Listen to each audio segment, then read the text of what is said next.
त्यही नै अपेक्षा पनि गर्न चाहन्छु। सबभन्दा पहिला डाक्टर रोहित, ओलाञ्चुङ्गोलाबाट यहाँसम्म आइपुगेर एउटा अन्तर्राष्ट्रिय जगतमै ख्याति प्राप्त मात्र नभएर वर्ल्डको बेस्ट आई सर्जनसम्मको यति लामो यात्रा पक्कै पनि सहज थिएन। त्यो यात्राबारे छोटकरीमा हामीलाई सर्ट ट्राभल गरे जस्तो तुरुन्तै घुमेर आए जस्तोबाट म सुरु गर्छु, त्यसपछि महत्त्वपूर्ण केही प्रश्नहरू म राख्न चाहन्छु। यात्राबारे छोटकरीमा बताउनुहोस् न, कस्तो रह्यो यो यात्रा? धन्यवाद रवि भाइ। यसलाई मैले छोटोमा भन्दाखेरि म यहाँ मञ्चमा बस्नु भएको कतिजना साथीहरू जस्तै म असाध्यै विकट गाउँ ओलाङचुङगोला ताप्लेजुङको त्यहाँ जन्मिएर 7 वर्षको उमेरमा मेरा पिताले मलाई स्कुल पढाउनलाई दार्जिलिङ पठाउनु भयो। त्यति बेलाको भौगोलिक स्थिति योभन्दा धेरै फरक थियो अनि दार्जिलिङमा मैले पढ्ने मौका पाएँ। त्यो मौकालाई सायद मैले 100% क्यापिटलाइज गर्नु सकेँ होला। त्यसपछि आएर काठमाडौँमा आएर मैले पढेर अनि त्यति बेला कोलम्बो प्लानबाट भारतमा एमबिबिएस पढ्नलाई स्कलरसिप पाएँ र एमबिबिएस त्यही हिसाबले आफ्नो समयमा पढेर अनि नेपालमा फर्केर केही समयसम्म नेपालको कुना कन्दरामा कामहरू धेरै गरिसकेपछि फेरि मैले आँखाको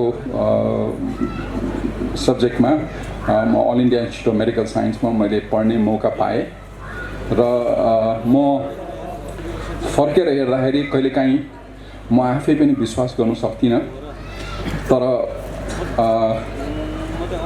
बेला बेलामा म फर्केर धेरै पटक सोध्छु पनि र सोच्दाखेरि अहिले कहाँ पुगेँ र म कहाँ थिएँ भन्ने कुरो म आफैलाई पनि विश्वास गर्नु चाहिँ गाह्रो हुन्छ। अब अघि जानकारी गराउने कोसिस गरे जस्तै अलिकति प्रेरणादायी बनाउने, अलिकति जानकारीमूलक बनाउने विचारमा हामी छौँ। सबभन्दा पहिला एउटा व्यक्ति सफल हुनु त्यति अर्थपूर्ण नहोला, तर एउटा व्यक्ति आबद्ध रहेको संस्था, म तिलगङ्गा आँखा अस्पतालतर्फ गइरहेको छु। यो संस्थाले राष्ट्रिय अन्तर्राष्ट्रिय पहिचान बनाइसकेको त्यति मात्र होइन, तपाईँ आफैले एक्लैले लगभग 1,25,000 जना मानिसलाई दृष्टिदान दिइसक्नु भएको। दृष्टिदान भने मैले यो शब्द यो उपयुक्त हुन्छ होला भन्ने अपेक्षा सही। प्रत्यक्ष लगभग 1,25,000 मानिस तपाईँकै कारण, just only because of you, तपाईँको स्पर्शले, तपाईँको ज्ञानले, तपाईँको क्षमताले 1,25,000 मान्छेले आँखा देखे जसका लागि यो दुनियाँ अन्धकार थियो।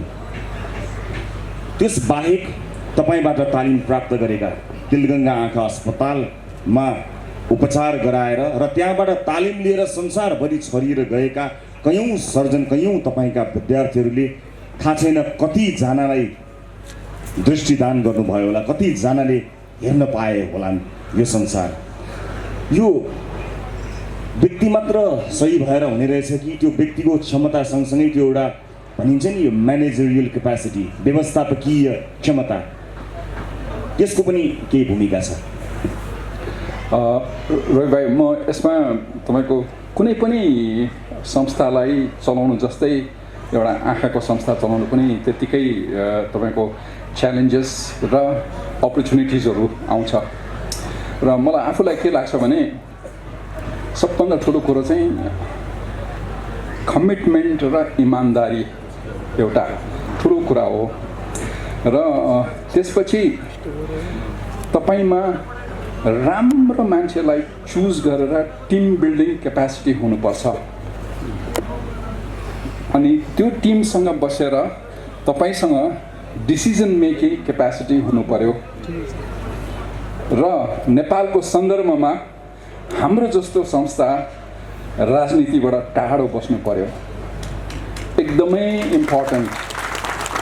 र मलाई कसैले सोधे भने तिलगङ्गाको उपलब्धिहरूमा तपाईँले अहिलेसम्म के उपलब्धि गर्नुभयो भनेर सोध्नुभयो भने एउटा उपलब्धि चाहिँ हामीले तिलगङ्गालाई राजनीतिबाट धेरै टाढो अहिलेसम्म राख्न सक्यौँ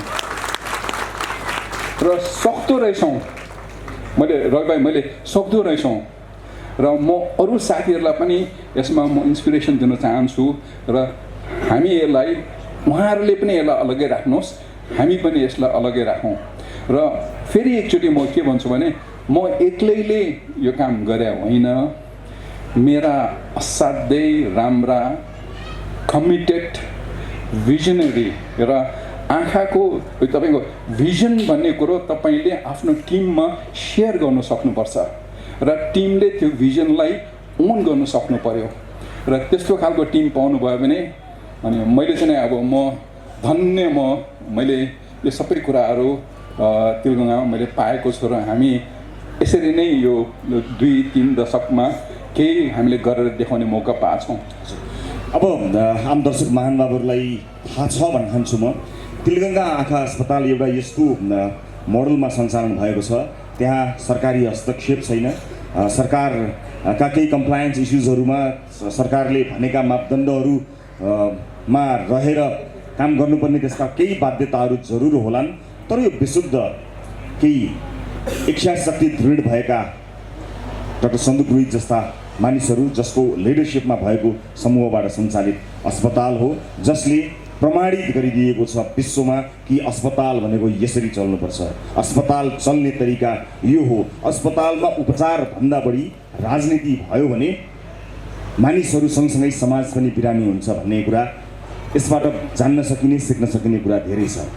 मेरो जिज्ञासा र प्रश्न डाक्टर रोहितलाई, हाम्रा अन्य अस्पतालहरू चाहे ती सरकारी अस्पताल नै किन नहुन् अथवा जति पनि सामुदायिक अस्पतालहरू हुन्छन्, तपाईँको विचारमा ती अस्पतालहरू जुन बेथितिमा चलिरहेका छन् ती पनि तिलगङ्गा आँखा अस्पताल जस्तै गरी चल्न सक्छन्, त्यसै गरी सफलता हासिल गर्दै त्यसै गरी मानिसलाई जीवन प्रदान गर्दै अथवा जुन विषयमा त्यो स्पेसलाइजेसन छ त्यो अस्पतालको त्यो उच्च तहमा अथवा सही तरिकाले चल्न सक्ने क्षमता राख्छन् बाँकी अस्पतालहरूले?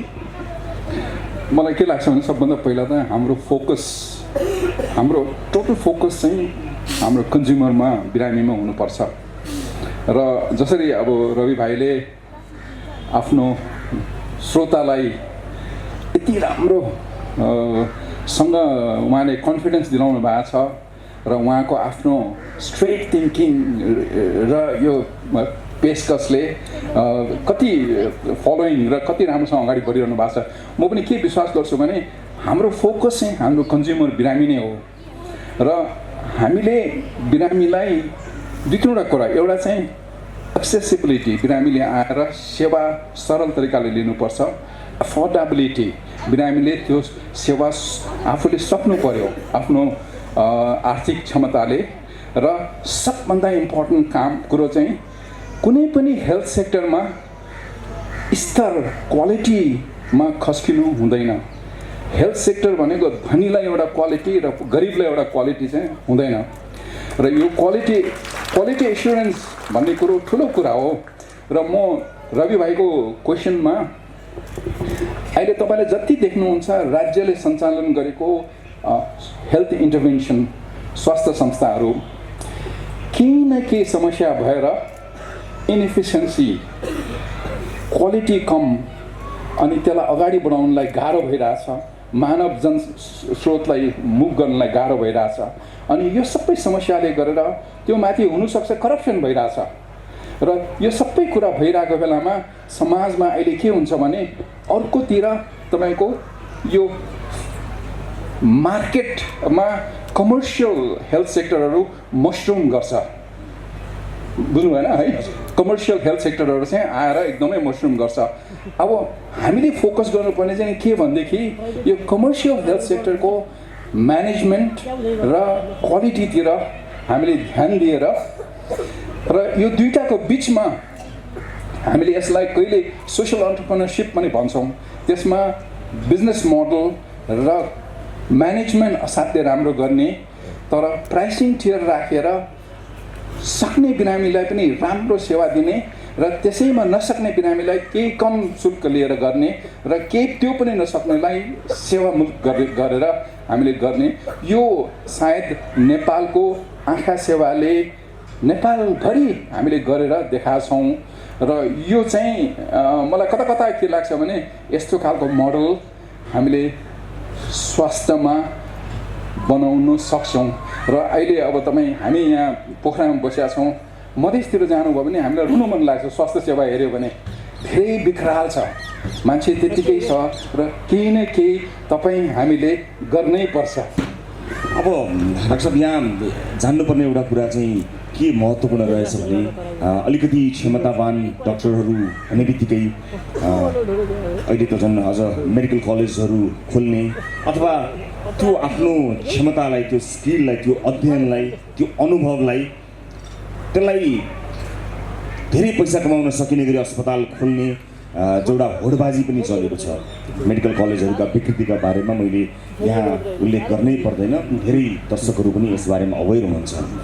तपाईँलाई पनि त्यस्ता अवसरहरू धेरै आए होलान्, त्यस्तो अपर्च्युनिटीहरू अथवा त्यस्ता प्रस्तावहरू धेरै आए होलान्, तर ती सबै चिज छोडेर तपाईँले गाउँ गाउँमा गरिब मान्छेहरू जसले त्यो आँखाको ज्योति पैसा तिरेर उपचार गर्नु त सम्भवै थिएन, लगभग $200-400 जति पर्ने जुन एउटा लेन्स भनौँ, जुन भित्र आँखाभित्र राखिन्छ, त्यसलाई तपाईँले लगभग $5 मा उपलब्ध गराइदिनेसम्म गर्नुभयो। अब कहिलेकाहीँ लागेन तपाईँलाई कि व्यक्तिगत स्वीकृतिमा पनि लागौँ, यति ठुलो नाम छ,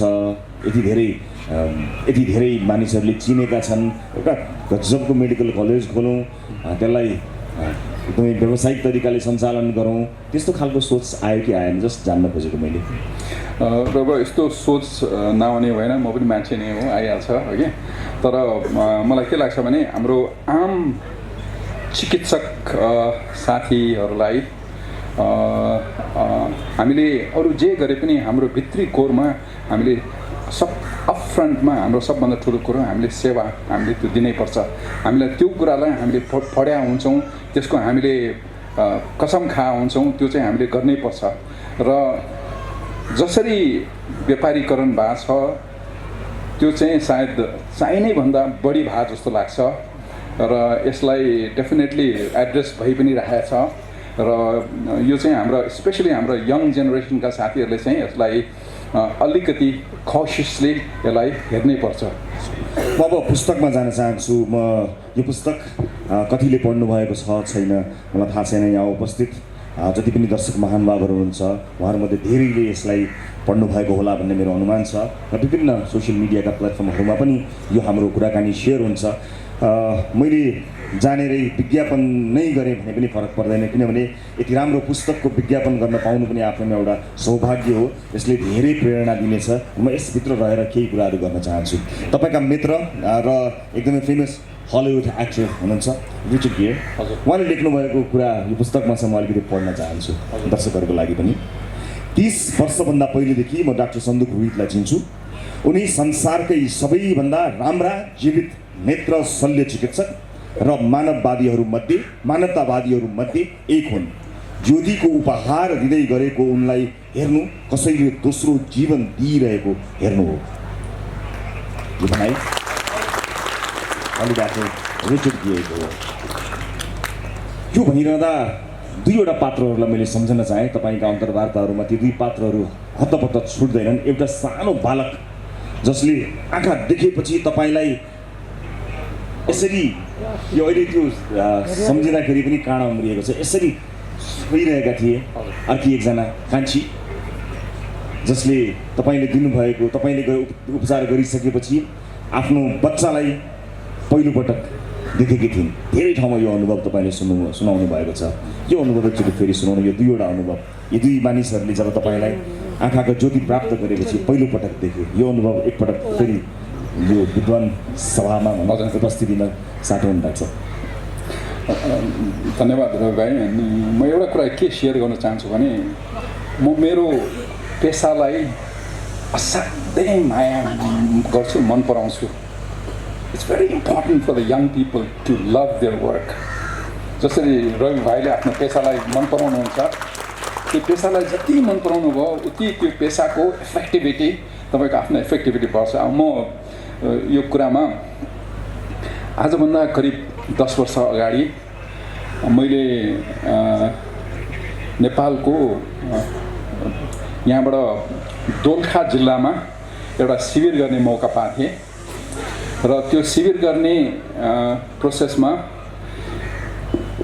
एकजना लेडीलाई उसको दाइले डोकोमा बोकेर ल्याएको थिए, जसलाई हामीले धेरै पटक डोको ट्याक्सी पनि भन्छौँ अघि। डोकोमा चाहिँ बोकेर ल्याउनु भएको थियो। अनि त्यो कान्छी माया चाहिँ करिब 5 वर्षदेखि दुईटै आँखा बन्द भएर, अनि उहाँलाई उहाँको श्रीमानले सिन्धुपाल्चोक जिल्लामा हुनुहुन्थ्यो, उहाँको श्रीमानले आँखा देखिनन्, घरमा काम लागेनन् भनेर हेपेर उहाँले आफ्नो घर छोडेर आफ्नो दाइको घर दोलखा जिल्लामा जानुभएको रहेछ। अनि दोलखा जिल्लामा हामीले उहाँलाई शिविरमा हेरेर अनि उहाँसँग उहाँको करिब 6 वर्षको एउटा बालिका र 3 वर्षको 3 बताउनै सानो थियो त्यो है बालक, जसलाई उनले अन्धो भएकै दौरानमा जन्म दिएकी थिइन् र लिएर आएर मैले हेरेर दुईटै आँखामा करिब ठ्याप्पै बन्द भएको नजर थियो। तपाईँको जसरी तपाईँले आँखा बन्द गरेर एकछिन बस्नुहोस् त, त्यस्तै थियो उहाँको नजर। अनि हामीले त्यो दिन उहाँको आँखामा शल्यक्रिया गऱ्यौँ र शल्यक्रिया गरेर दोस्रो दिन हामी राउन्डमा बिरामीलाई हेर्नु गयौँ। हेरेर पट्टी बिस्तारै खोलिसकेपछि अनि कान्छीले पहिला त बिस्तारै हेरे, त्यसपछि मुसुक्क हाँसे।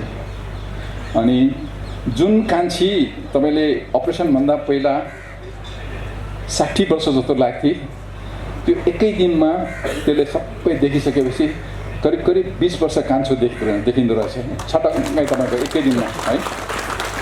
अनि त्यसपछि अनि बिस्तारै हामीले उसको बच्चालाई उसको काखमा राख्यौँ। त्यो बच्चा त्यो बेलामा उसलाई यो आफ्नो बच्चा भन्ने थाहा थियो? उसले बच्चा जन्माएको त थाहा थियो, तर उसले बच्चालाई देखेको थिएन। बच्चा कति उमेर? 3 वर्षको थियो होला, 3 वर्ष जतिको थियो होला। अनि त्यसपछि बच्चालाई काखमा ल्याएपछि बच्चा चाहिँ करिब अब कान्छी आफै पनि एनिमिया भएर धेरै तपाईँको न्युट्रिसन प्रब्लम भएको, अनि बच्चालाई पनि म्यालन्युट्रिसन भएको जस्तो थियो। बच्चालाई टक्क काखमा ल्याएर अनि कान्छीले पहिला एकछिनसम्म तपाईँको ट्वाल्ल परेर एकछिनसम्म हेरी, त्यसपछि उसको हातले यसो गालामा सुमसुमायो। त्यसपछि गएर अनि उसले माथि ल्याएर एकचोटि आएर चुप्पा गरे। अनि त्यहाँबाट तल काखमा राखेर एकछिनपछि अनि आँसुका थोपाहरू तप चुए। त्यो एक्सप्रेसन मैले भनेको अब हामी धेरै भाग्यमानी छौँ रविबाबु, त्यस्तो एक्सप्रेसन हामीले देख्दैनौँ कहिले पनि अघि। अनि जुन बच्चालाई आमाले 9 महिनासम्म पालेर राखेर अनुहार नदेखेको बच्चा हो, त्यो बच्चालाई 9 महिना पालेर निस्किएर 3 वर्षपछि एकैचोटि देख्दाखेरि कुन फिलिङ होला? अब यहाँ कतिजना आमाहरू हुनुहुन्छ, त्यो फिलिङ चाहिँ अब हामी असाध्यै लकी छौँ, यस्तो सिन्सहरू हामी देख्छौँ। र अहिले हामीले त्यो मान्छेलाई अझै पनि फलो गरिरहेछौँ। कान्छी सिन्धुपाल्चोक फर्किया छ, घरमा असाध्यै बलियो भएर अब घर सबै उसले चलाउँछ। अनि त्यो 3 वर्षको बालका अहिले 8 वर्ष पुगेको छ, स्कुल जानु थालेको छ र कथा यही हो। अब एउटा अनेस्ट क्वेसन, यसको अनेस्ट जवाफ चाहन्छु डाक्टर साहब। हजुर। जब तपाईँले त्यो दृश्य देख्नुभयो, जब तपाईँ त्यसको साक्षी बन्नुभयो त्यो खुसीको, हजुर, डिड यु क्राई? तपाईँ रुनुभयो? तपाईँलाई भित्रपट्टि कता तपाईँलाई आनन्द आउँछ। अनि मैले जहिले पनि के भन्छु भने ब्याट्रीलाई रिचार्ज गरे जस्तो। अनि मलाई के लाग्छ भने मैले जे काम गरिरहेको छु त्यो 100% ठिक छ जस्तो लाग्छ मलाई। अनि makes you feel very good. अनि अर्को जो बालक जसले तपाईँको अनुहारमा छोएको यो दृश्य सम्झिँदा मलाई अहिले शरीरमा काँडा उम्रिएको छ डाक्टर साहब। साँच्चै नै तपाईँप्रतिको सम्मान त छँदै थियो, तर त्यो सम्मान जोडिएर होइन कि मल्टिप्लाई भएर बढेको छ, त्यो सबैले महसुस गरेकै कुरा हो।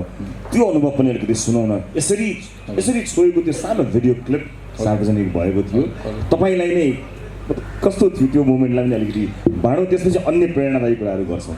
यो करिब 1 वर्ष अगाडिको हेटौडामा हाम्रो अस्पताल छ, हेटौडा अस्पतालमा हामीले एउटा शिविर गरिरहेको थियौँ। अनि त्यो शिविर गर्ने प्रोसेसमा हामीले करिब करिब 300 जति बिरामीको अपरेसन गऱ्यौँ होला। अनि त्यो प्रोसेसमा एकजना 8 वर्षको बालक रोशन थिङ, अनि ऊ चाहिँ आएर जेनरली त्यो एजमा हामीलाई बेहोस नगरिकन गर्नलाई अलिकति च्यालेन्ज हुन्छ, तर हाम्रा स्टाफहरू असाध्यै ट्रेन छन्। उनीहरूले फकाएर फुलाएर हामीले केही मात्रामा यो पहिलो आँखा हामीले गऱ्यौँ, टन्न आँखा झ्याप्पै तपाईँको मोतीबिन्दुले ढाकेको थियो। अनि त्यसपछि अर्को आँखा पनि गऱ्यौँ। गर्ने प्रोसेसमा मैले अलिकति कुरा गरेँ उसलाई, रोशन बाबु अब भोलि के खाने आँखा देखेपछि भनेर। अनि उसले मैले मोमो खाएकै छैन, मोमो खानु पऱ्यो भनेर भन्यो। उसले मोमो खाने सर भन्यो। अनि अरू के खाने त भन्यो। अरू जिलेबी खाने भन्यो उसले, है। जे पनि हाम्रो इन्टरेक्सन, भोइसको इन्टरेक्सन त्यहाँ भयो।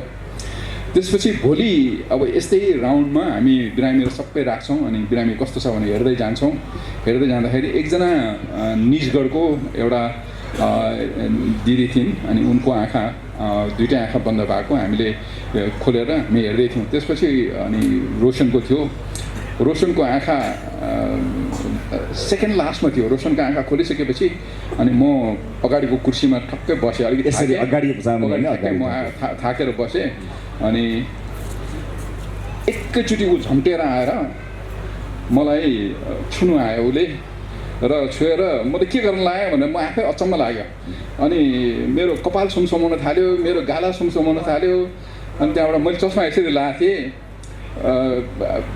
आखिरमा केही लागेन, चस्मा फुकालेर अनि मैले अब यो त के हुन लाग्यो भनेर त्यो एक्सप्रेसन स्पोन्टेनियस मैले एक्सपेक्टै नगरेको ऊ थियो, एक्सप्रेसन थियो। र उसले आएर सायद उसले मेरो आवाज चिनेर मतिर झम्ट्या जस्तो लाग्यो मलाई। अनि उसले देखिसकेपछि उसले त्यो रियाक्सन स्पोन्टेनियसली दिएको थियो। अब यो यस्तो खालको स्पोन्टेनियसली एकदमै एग्रेसिभ रियाक्सन त मैले धेरै देखाएको छैन कि, तर it was a beautiful reaction.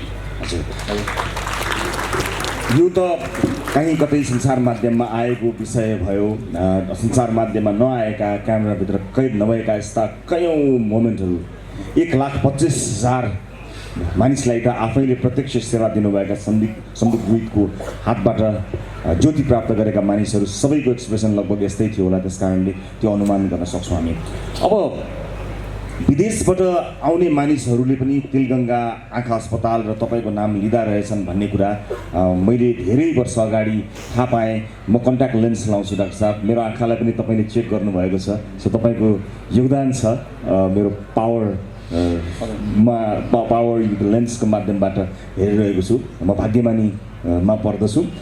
अनि त्यतिखेर चस्मा लगाउँदा ती मानिसले के भने मलाई भने, डाक्टर साहब, why don't you go to Tilganga hospital? It's in Nepal. You can have your laser surgery done. It's really beautiful. It's not even costly, and the service is best.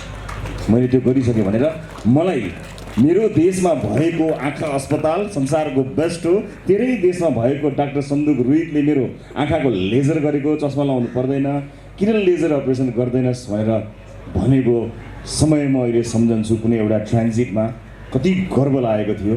आज त्यही डाक्टर सन्दीप रोहितसँग यति ठुलो मञ्चमा सँगै stage share गर्न पाउनु मेरो लागि अहो भाग्य हो। म एकदमै भाग्यमानी महसुस गर्दछु। र यो सँगै मैले जोड्न चाहेको विषय चाहिँ मेडिकल टुरिज्मलाई सम्भवतः भारतले स्वीकार गरेर त्यस सम्बन्धी काम गरि नै रहेको पनि छ। यति धेरै नाम बनाएको तिलगङ्गा र तपाईँका माध्यमबाट यसका विभिन्न शाखाहरू हुन सक्ला, विभिन्न प्रदेशमा यसका शाखा अस्पतालहरू, यो टिमहरू विस्तार गर्न सकियो भने आँखाका लागि जो आफैमा अहिले लोकप्रिय भइसकेको छ, त्यस्तो सम्भावनाहरू तपाईँ देख्नुहुन्छ? एकदम देख्छु। र हाम्रो आँखाको क्षेत्रमा हामीले गरि पनि रहेका छौँ। जस्तो हाम्रा सहकर्मी साथीहरू यो बोर्डर टाउन्सहरूमा झापा, विराटनगर, लाहान, भैरवा अनि गेटामा तपाईँको आँखा अस्पतालमा पारिपट्टिबाट इन्डियाबाट मैले यहाँहरूलाई भन्दा यहाँहरू छक्क पर्नु होला, करिब वर्षेनी 1 लाखको हाराहारीमा शल्यक्रिया गर्नु यतातिर आउनुहुन्छ। र हामी कहाँ अहिले तपाईँको मणिपुर, शिलोङ, आसाम, भुटान, सिक्किम, दार्जिलिङ अनि चीनबाट र बेला बेलामा पाकिस्तानबाट पनि बिरामीहरू हामी कहाँ शल्यक्रियाको लागि या जाँचको लागि आउने गर्छ। अनि रोगीले भन्नुभएको जस्तै कतिजनालाई सायद यो शुल्कको हिसाबले पनि नेपालमा आउँदाखेरि सजिलो हुनाले बाहिरबाट नेपालमा आएर गराउँछ। र म सबभन्दा यसमा ठुलो इस्यु चाहिँ लिडरसिप, म्यानेजमेन्ट, क्वालिटी एस्युरेन्स। हे भगवान्, राजनीति नपसोस्, हामी गर्नु सक्छौँ। र नेपालमा हामीले गरेर पनि देखाएका छौँ, गर्नु चाहिँ सक्छौँ, पक्का गर्नु सक्छौँ। र मेरा सहकर्मीहरू अरू फिल्डमा हुनुहुने डाक्टरहरू पनि 101 विज्ञ हुनुहुन्छ। उहाँहरू सबैले गर्नु सक्नुहुन्छ। हामीलाई म्यानेजमेन्ट राम्रो चाहियो र क्वालिटी एस्युरेन्स चाहियो र भिजन चाहियो डेफिनेटली। अब जुन उपलब्धि तपाईँबाट प्राप्त भएको छ र यो राष्ट्रले हामीले जुन सेवा तपाईँबाट पाएका छौँ, तपाईँले जान्नुभएको कुराबाट, यो तपाईँको अन्तिम क्षमता होइन, हामीलाई थाहा छ। यो नै तपाईँको सबैभन्दा गर्न सक्ने बेस्ट अथवा अन्तिम क्षमता भनौँ, यो होइन। तपाईँ अझै धेरै गर्न सक्नुहुन्छ। के राज्यले भनौँ न, राज्यले सहयोग गरिदिए यो क्षेत्रबाट जति तपाईँले अहिले गर्नुभएको छ त्यसभन्दा बढी कति परसम्म जाने तपाईँ चाहिँ देख्नुहुन्छ? तपाईँको आँखाको, तपाईँको दूरदृष्टिताको कुराकानी गरौँ न। हाउ फार यु सी, कति परसम्म चाहिँ जान सकिन्छ होला भन्ने तपाईँ सोच्नुहुन्छ यदि राज्यले तपाईँलाई साथ दियो, सहयोग गर्यो? अझै पनि मलाई अझ पनि तपाईँको हाम्रो जहाँ पपुलेसन धेरै छ तराई मधेसतिर, त्यहाँको हेल्थ सेक्टर हेर्दाखेरि मलाई रुनु मन लाग्छ। हाम्रो साथी तराईका साथीहरूले जुन हिसाबले क्वालिटीको हेल्थ राम्रोसँग सुलभसँग पाउनुहुन्न। र हामीले एउटा चाहिँ यो सोसियल एन्टरप्रेन्योरसिपमा डिपेन्ड भएको राम्रो म्यानेजमेन्ट भएको एउटा मोडल गभर्मेन्टले एउटा मोडल चाहिँ सेटअप गरेर बनाइदियो भने, त्यो मोडल राम्रोसँग चल्यो भने त्यो मोडलमा डिपेन्ड गरेर अरू मोडल्सहरू हामीले डिपेन्ड, एउटा चाहिँ मलाई त्यो लाग्छ मोडल हामीले सेटअप गर्नै पर्छ गभर्मेन्टलाई देखाउनुलाई। अनि अर्को चाहिँ रवि, हामीले मैले रविलाई के अनुरोध गर्छु भने, अहिले हामी कहाँ अन्धोपन, हामी यति छौँ उति छौँ भनेर भन्छौँ, तर नेपालमा म र मेरा अन्य सहपाठीहरूले सबैले मेहनत गरेर विश्वले पनि के भन्छ भने नेपालमा यो अन्धोपन निवारण गर्नलाई राम्रो सोल्युसन छ भन्ने कुरो उनीहरूलाई थाहा छ। र त्यो सोल्युसनलाई अन्तर्राष्ट्रिय रूपमा यसलाई ट्रान्सलेसन भइरहेछ विभिन्न अफ्रिकाको विभिन्न मुलुकमा, एसियाको विभिन्न मुलुकमा। र मलाई केमा गर्व लाग्छ भने यो नेपालको संसारलाई एउटा देन हो जस्तो लाग्छ। र यो नेपाली झन्डा लिएर हामी संसारभरि हामी यसलाई अझ पनि मलाई यो लिएर जानु मन छ र हामी जानु सक्छौँ जस्तो लाग्छ। अब कस्टकै हिसाबले कुराकानी गरौँ, यो खर्चका हिसाबले पनि नेपाली आम मान्छेले तपाईँबाट पाउनुभएको सुविधा यदि विकसित कुनै देशमा हुँदो हो त उनीहरू कति तिरिरहेका हुने थिए? लाइक एउटा जनरल मान्छेले मोतीबिन्दुको उपचार तपाईँको हातबाट गर्दा अब यो जति सुलभ तरिकाले तपाईँ प्रदान गरिरहनु भएको छ, यदि कुनै युरोप, अमेरिका, अस्ट्रेलिया जस्ता देशमा कुनै अर्को आई सर्जनले त्यो सेवा त्यहाँका नागरिकलाई दिएको हुँदो हो त त्यसको मूल्य, त्यसको कस्ट कति पर्थ्यो? एकदम आम प्रश्न गरेँ मैले डाक्टर साहब यसमा। अब यहाँ हामीले गर्दाखेरि भनौँ न अलिक सक्ने बिरामीले पनि एकता घोषणा कार्यक्रमका अध्यक्ष महोदय, यस कार्यक्रममा उपस्थित नेपाल कम्युनिस्ट पार्टी नेकपाका आदरणीय अध्यक्ष पुष्पकमल दाहाल प्रचण्ड, मञ्चमा आसीन यस कार्यक्रमका विशिष्ट अतिथि र यस महासङ्घलाई एकता गर्ने कामको सन्दर्भमा र यस सङ्गठनको जिम्मेवारी प्राप्त गर्नुभएका कमरेड स्थायी कमिटीका सदस्य कमरेड पम्फा भुषाल र त्यसै गरी यस कार्यक्रममा उपस्थित र यस जिम्मेवारी प्राप्त गर्नुभएका कर्ण विश्वनाथ प्याकुरे लगायत मञ्चमा उपस्थित सम्पूर्ण आदरणीय अतिथि महानुभावहरू र हाम्रो मञ्चमा यसै क्रममा उपस्थित हुनुहुन्छ बद्री खतिवडाज्यू, अघि सुनिहाल्नुभयो उहाँ भीष्म पितामह, कमरेडहरू, महानुभाव, आज हामी अत्यन्तै सुखद क्षणमा भेला भएका छौँ। सुखद कामका लागि यस कामको प्रतीक्षा तपाईँहरूले 2 वर्षका महत्त्वपूर्ण पार्टीहरू, नेपाल कम्युनिस्टका 2टा महत्त्वपूर्ण धाराहरू 2075 सालको जेठ 3 गते एकताबद्ध भएका थिए र एउटा संयुक्त आन्दोलन, सशक्त आन्दोलन सञ्चालन गर्ने हामीले प्रतिबद्धता व्यक्त गरेका थियौँ। आन्दोलनलाई सशक्त र प्रभावकारी बनाउनका लागि संगठन एकताबद्ध हुनुपर्दछ, संगठन एकीकृत हुनुपर्दछ, संगठन सशक्त हुनुपर्दछ र संगठनले प्रभावकारी भूमिका खेल्नुपर्दछ। त्यो संगठनले प्रभावकारी भूमिका खेल्नका लागि त्यसको संगठनका नेतृत्वको व्यवस्थापन हुनुपर्दछ। त कस्तो विडम्बना भने 2 वर्ष 9 महिना 14 दिनसम्म, झन्डै पौने 3 वर्षसम्म एकीकरणको काम पनि गर्न सकिएन, हुन सकेन। यसको जिम्मेवारी कहाँ जान्छ, कसको काँधमा जान्छ? सीधा कुरा छ, केपी ओलीजी यो पार्टीको अध्यक्ष भएसम्म उहाँ कुनै पनि तहका संगठनलाई सहज रूपमा एकताबद्ध बनाउन चाहनुभयो। उहाँले संगठनलाई, पार्टीलाई गतिहीन बनाउन खोज्नुभयो, संगठनलाई लथालिङ्ग पार्न खोज्नुभयो, व्यक्तिहरूलाई, सदस्यहरूलाई, कार्यकर्ताहरूलाई असङ्गठित रूपमा छरपष्ट बनाउने कुरामा आनन्द महसुस गर्नुभयो। उहाँलाई कुनै हतारो कहिल्यै पनि भएन।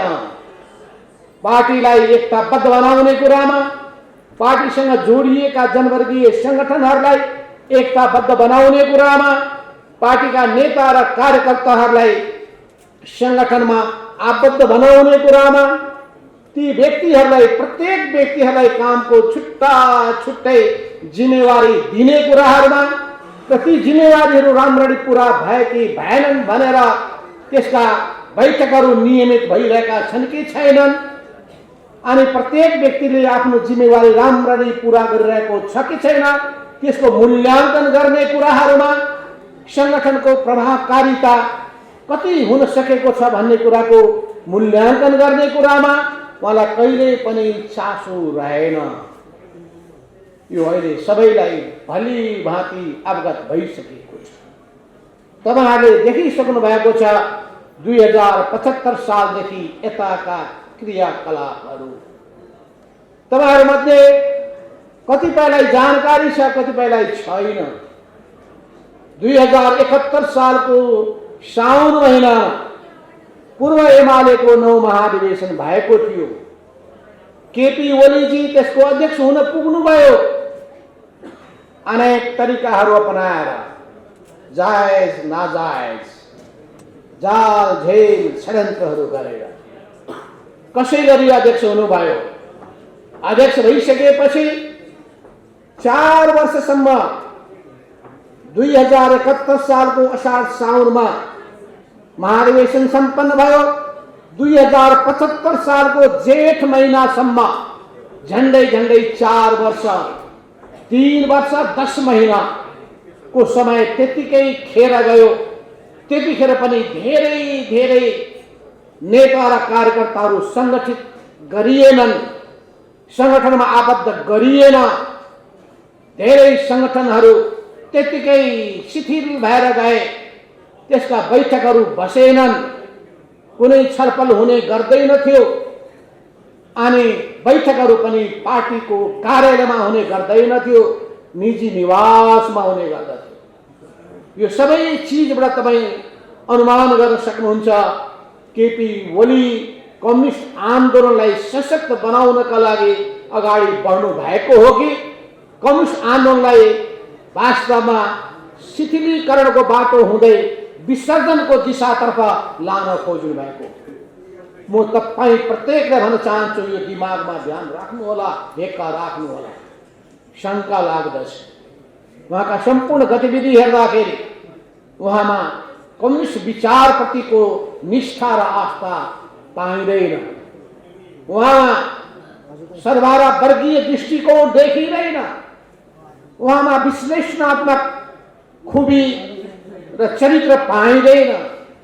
उहाँ सही र गलतको विश्लेषण गर्नुहुन्न, सहीको पक्षमा सत्यको पक्षमा उभिनुहुन्न।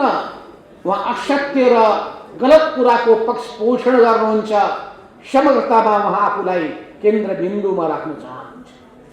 हामी अहिलेसम्म राष्ट्रलाई केन्द्रबिन्दुमा राख्ने गर्दथ्यौँ, जनतालाई केन्द्रबिन्दुमा राख्ने गर्दथ्यौँ, कम्युनिस्ट आन्दोलनलाई केन्द्रबिन्दुमा राख्ने गर्दथ्यौँ, परिवर्तनलाई केन्द्रबिन्दुमा राख्ने गर्दथ्यौँ। अहिले पनि हामी त्यही दिशामा अघि बढ्न चाहन्छौँ। तर केपी ओलीजी राष्ट्र, जनता, कम्युनिस्ट आन्दोलन र परिवर्तनलाई केन्द्रबिन्दुमा होइन, आफूलाई केन्द्रबिन्दुमा राख्ने अर्थात् उहाँमा व्यक्तिवाद रह्यो। त्यही व्यक्तिवादको कारणले उहाँले गुट जन्माउनु भयो र उहाँमा गुटवादी प्रवृत्तिहरू हावी भएर गए। उहाँको यो व्यक्तिवाद र उहाँको यो गुटवादको प्रभाव सिङ्गो पार्टीमा पर्यो, सिङ्गो आन्दोलनमा पर्यो अनि आन्दोलनमा जोडिएका कतिपय कार्यकर्ताहरू त्यही गलत प्रवृत्तिको शिकार हुन पुगे। यिनै प्रवृत्तिबाट त्यस्तै संस्कारहरू हुर्केर गए, त्यस्तै प्रवृत्तिहरू फस्टाएर गए, त्यस्तै प्रवृत्तिहरू उहाँका आशे पासेहरूले अवलम्बन गर्न पुगे। अनि तपाईँ सुन्नुहुन्छ साइबर सेना, त्यो त्यतिकै यो शब्द आएको होइन, आफैले सृजना गरेको साइबर सेना। र त्यो साइबर सेनाको म कमान्डर इन चिफ भनेर लेखेको पनि तपाईँ बुद्धिजीवी पेसाकर्मी साथीहरूलाई थाहा छ। पेसाकर्मी भित्रकै मान्छेले लेखेको हुनुपर्दछ, खोज्नु होला है, पत्ता लगाउनु होला। भनेपछि कस्ता कस्ता मान्छे जन्माइन्, कस्ता मान्छेलाई हुर्काउन पुगियो, यो हामीले आफै भित्र पनि समीक्षा गर्नुपर्ने भयो। त्यस हुनाले व्यक्तिको हामीले ठिक ढङ्गले मूल्याङ्कन गर्नु पर्दो रहेछ। एक कुराको लेखा राख्नु पर्दो रहेछ। ठिक बाटोमा लिएर जानका लागि समयदेखि नै विचार पुर्याउनु पर्ने रहेछ भन्ने कुराको सन्दर्भमा हामीले आफूभित्र पनि आत्मसमीक्षा गर्नुपर्ने भएको छ। यो सिर्फ केपी ओलीलाई मात्रै दोष दिएर हामी पनि उम्किन सक्दैन। हामीले पनि कहाँ त्रुटि गऱ्यौँ, कहाँ कमजोरी गऱ्यौँ, कतिखेर हामीले अडान लिन सक्यौँ, कतिपय समयमा हामी भ्रममा पर्न गयौँ। त्यसको भ्रमबाट अझै पनि केही साथीहरू मुक्त हुन सक्नु भएको छैन। यो भ्रमबाट नै मुक्त नभएको हुनाले केही साथीहरू अझै पनि कोसिस गर्दै हुनुहुन्छ केपी ओलीजीलाई रूपान्तरण गर्नका लागि कोसिस गर्दै हुनुहुन्छ। र मैले पटक पटक भन्ने गरेको छु, यो बालुवा पेलेर तेल निस्किनेवाला छैन, उहाँ सुध्रिनेवाला होइन। र यसको अर्थ के होइन भन्दाखेरि उहाँको साथमा लागेका मानिसहरूलाई हामीले बेवास्ता गर्ने, किनभने हामीले आन्दोलनलाई सशक्त बनाउनु छ। आन्दोलनलाई सशक्त बनाउनका लागि सङ्गठनलाई सुदृढ बनाउनु पर्नेछ। सङ्गठनलाई सुदृढ बनाउनका लागि राम्रा असल मानिसहरू खोजिकन उनीहरूमा रहेका भ्रमहरू मुक्तबाट उनीहरूलाई मुक्त गरिकन हामीले आन्दोलनमा समेट्नु पर्ने आवश्यकता छ। त्यो हृदयको विशालताका साथ हामी अगाडि बढ्नेछौँ। आज तपाईँहरू जुन हिसाबले यो सङ्गठनको एकीकरण गर्ने कुरामा अगाडि बढ्नु भएको छ, तपाईँहरूले पहल गर्नुभएको छ, म दुवै पूर्व सङ्गठनका सबै पदाधिकारीलाई धेरै धेरै धन्यवाद पनि दिन चाहन्छु र तपाईँ सबैलाई बधाई पनि दिन चाहन्छु। तपाईँहरू जो अहिले नयाँ कमिटीमा अहिले जिम्मेवारी पाउँदै हुनुहुन्छ, उहाँहरूको नाम वाचन गर्नका लागि पम्पा भूषाल तयार भएर बस्नु भएको छ। तर मेरो अर्को कुनै कार्यक्रममा जानुपर्ने 3 बजे पुग्ने कुरालाई मैले अझै पर सारेको छु, कति पर सार्नु। त्यसो हुनाले हाम्रो समय जुध्ने गर्दछ। यस अर्थमा पनि म तपाईँहरूसँग क्षमा पनि माग्न चाहन्छु। मैले सुरुमै आफ्नो कुराहरू राख्न खोजेँ। अझै परिमल खनाल कमरे बोल्नुभन्दा पहिले बोल्न पाए हुन्थ्यो भन्ने पनि लागिरहेको छ। तर उहाँले एउटा महत्त्वपूर्ण वास्तवमा यो घोषणा एकता घोषणा सम्बन्धी आफ्नो तयार गरिएको दस्तावेज यहाँ पेश गर्नुपर्ने भएको हुनाले स्वाभाविक रूपमा मैले धैर्यताका साथ सुन्नै पनि पर्दछ। यस अर्थमा मैले यति भन्न चाहन्छु, सबै नाम मैले सुन्न नपाए पनि सुने सरह नै मैले ठानेको छु। तपाईँ सबै आज नयाँ जिम्मेवारीमा आउनुहुने कमरेडहरूलाई म धेरै धेरै बधाई दिन चाहन्छु। तपाईँहरूले जिम्मेवारी काँधमा पाउनुहुनेछ। त्यो जिम्मेवारी पाइसकेपछि त्यसलाई बडो सफलताका साथ प्रभावकारी रूपमा निर्वाह गर्नुहुनेछ। कुन कुन क्षेत्रको, कुन कुन भूभागको, कुन कुन दायराको, कुन कुन पेसाको, कुन कुन समुदायको तपाईँले जिम्मेवारी पाउनु भएको छ, तत्त क्षेत्रमा आफ्नो जिम्मेवारीलाई तपाईँले बडो सक्रियताका साथ पुरा गर्नुहुने मैले आशा र अपेक्षा गर्दै तपाईँलाई फेरि पनि बधाई दिन चाहन्छु। उपस्थित साथीहरू, मैले अघि चर्चा गर्दै थिएँ, हामी एउटा ठुलो दुर्घटनातर्फ लम्किँदै थियौँ। केपी शर्मा ओलीजी प्रधानमन्त्रीको जिम्मेवारीमा पुगिसकेपछि उहाँमा मात बढ्दै गयो। पार्टी अध्यक्ष पनि प्रधानमन्त्री पनि यो दुवै ओहदामा पुगिसकेपछि पार्टी सत्ताको पनि दुरुपयोग गर्ने अनि राज्य सत्ताको पनि दुरुपयोग गर्ने प्रवृत्ति उहाँमा हुर्किएर गयो। कुनै पनि चिज पछि जब फस्टाउँछ बुझ्नु होला त्यसको बिउ पहिलेदेखि त्यहाँ विद्यमान हुनै पर्छ। त्यहाँ बिउ छ, तपाईँले त्यो हुर्किन्छ। त्यो हुर्केर गयो। केपी ओलीजीमा यी प्रवृत्तिहरू, व्यक्तिवादी प्रवृत्तिहरू हुर्केर गए। अहङ्कारी प्रवृत्तिहरू फस्टाएर गए। दम्भीपन उहाँमा प्रबल रूपमा देखा पर्न थाले। अरूलाई अपमान गर्ने प्रवृत्तिहरू देखियो। अर्थात् हामीले खोजेको लोकतान्त्रिक संस्कार उहाँमा देखिएन। हामीले अपेक्षा गरेको कम्युनिस्ट संस्कार देखिएन। फलस्वरूप कम्युनिस्ट पार्टीभित्र मात्रै होइन, आफ्नो पार्टीभित्र मात्रै होइन, सिङ्गो समाजका अरू जुनसुकै व्यक्तिहरू उहाँप्रति आलोचक भए भने, उहाँलाई सुझाव दिए भने उहाँलाई ती कुराहरू कहिल्यै पनि मन परेन। उनीहरूको मान मर्दन गर्नका लागि उहाँ तम्सिनुभयो, अगाडि बढ्नुभयो। उहाँले प्रयोग गरेका शब्दहरू तपाईँ एक एक शब्दहरू केलाएर हेर्नुभयो भने उहाँमा वास्तवमा कस्तो संस्कार छ भन्ने कुरा तपाईँ बुझ्न सक्नुहुन्छ। तर हामी त्यो तहमा झर्न सक्दैन। र तपाईँहरू पनि यहाँ एउटा आशा गर्नुहुन्छ, कमरेडहरू, तपाईँहरू केपी ओलीसँग लड्दै हुनुहुन्छ। यो ओलीसँग होइन, केपी ओली प्रवृत्तिसँग लड्दै हुनुहुन्छ भने सम्झिनुहोस्। तपाईँले सम्झिनुहोस्, त्यो प्रवृत्ति कहीँ तपाईँहरूमा कतै नझाङ्गियोस्, यसमा होस गर्नुहोस्। तपाईँहरूले समयमै हामीलाई बडो आगाह गर्दै हुनुहुन्छ, सजग र सचेत बनाउँदै हुनुहुन्छ। यो तपाईँहरूको जिम्मेवारी पनि। पार्टी राम्रो ढङ्गले अगाडि बढोस् भन्ने चिन्ता सबैमा छ। यो आन्दोलन कमजोर नहोस्, विसर्जनको दिशामा नजाओस् भन्ने चिन्ता सबैमा छ। किनभने हाम्रो ठुलो त्याग, तपस्या, बलिदान र लगानीबाट यो आन्दोलन आजको अवस्थामा आइपुगेको छ। हामी अझै पनि चाहन्छौँ भ्रममा परेका साथीहरू, केपी ओलीजीको भ्रममा परेका साथीहरू आउनुहोस्। यो मूल प्रवाहको पार्टीमा एकताबद्ध भएर तपाईँहरू जिम्मेवारी, उपयुक्त जिम्मेवारी प्राप्त गरेर अगाडि बढ्नुहोस्। हामी तपाईँहरूप्रति कुनै आग्रह, कुनै पूर्वाग्रह पाल्ने छैन। समय छ। समय छँदै तपाईँहरूले सही निर्णय गर्नुभयो भने हामी तपाईँलाई हृदयदेखि नै स्वागत पनि गर्नेछौँ। त्यस हुनाले केही दिनको विलम्ब भएको कारणले गर्दाखेरि तपाईँहरूले आफूलाई एक्लो महसुस गर्नुपर्ने, हामी एउटा टाढा महसुस गर्नुपर्ने कुनै आवश्यकता छैन। त्यस हुनाले यति कुराहरू भन्दै मैले भन्न चाहेको कुरा के हो भने यो सिङ्गो पार्टीभित्रको समस्या यो पार्टीभित्रको समस्यामा सीमित रहेन। सिङ्गो राष्ट्रको समस्याको रूपमा देखा पर्यो। सिङ्गो राष्ट्रभित्रको समस्याभित्र यो प्रवृत्ति गुरुगत रूपमा देखियो। लोकतन्त्र भर्सेस मन परितन्त्र, लोकतन्त्र भर्सेस तपाईँ अर्को शब्द हुनुहुन्छ निरङ्कुश तन्त्र।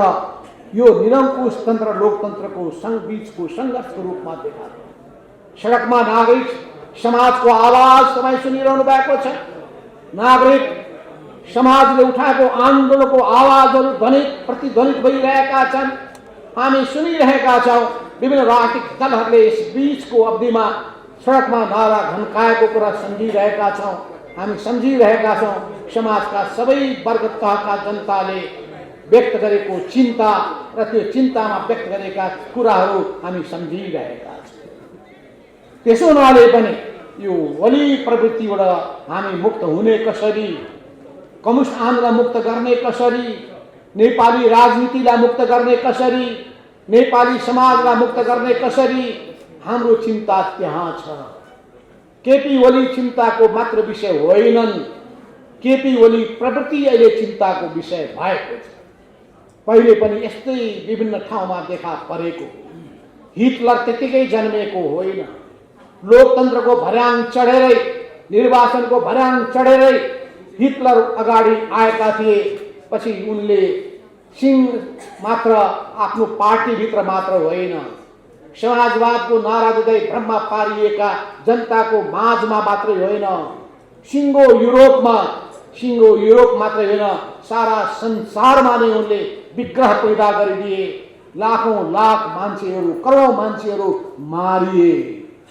त्यसो हुनाले यो अधिनायकवाद बडो खतरनाक रोग हो। यो अधिनायकवादी प्रवृत्ति महाखतरनाक रोग हो। यो दम्भी प्रवृत्ति अत्यन्तै ठुलो रोग हो। यो रोगबाट मुक्त हुनै पर्छ। यो देशलाई मुक्त गर्नै पर्छ। यो प्रवृत्तिबाट मुक्त गर्नै पर्छ। तर अहिले पनि केपी ओलीजी अहिले पनि प्रधानमन्त्रीको कुर्सीमै विद्यमान हुनुहुन्छ। पार्टी केन्द्रीय कमिटीको अत्यधिक ठुलो सङ्ख्याले उहाँलाई अध्यक्ष पदबाट निकालिसकेको छ, तर पनि आफूलाई अध्यक्षै घोषणा गर्दै हुनुहुन्छ। हुँदाहुँदा नेपाल कम्युनिस्ट पार्टी नेकपाको सदस्य पदबाट समेत निष्कासित भइसकेको व्यक्ति उही नेपाल कम्युनिस्ट पार्टी नेकपाको नाम लिएर अध्यक्ष पनि सदस्यको रूपमा पनि बडो भाषण गर्दै हिँडेको देखिन्छ। उही झन्डा उही चिन्ह प्रयोग गरेको पाइन्छ। मानिसहरूमा भ्रम पैदा गर्न खोजेको देखिन्छ। अरू राजनीतिक दलहरूलाई पनि दुविधामा पार्न खोजेको पाइन्छ। यो दुईटै पार्टी त अझै पनि एकै छ। अब हामी गर्ने के? हामीले निर्वाचन आयोगमा दावा गरिसकेका छौँ।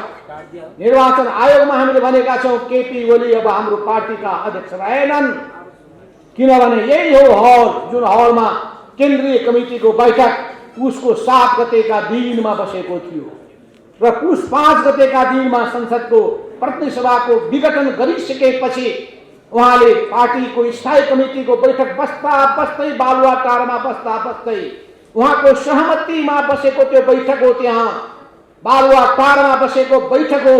त्यो बैठकमा आउने हिम्मत गर्नु भएन। निवासमै बसेर उहाँले सचिवालयको त्यो भवनमा बसिरहेको स्थायी कमिटीको बैठकमा आउने उहाँमा साहस भएन।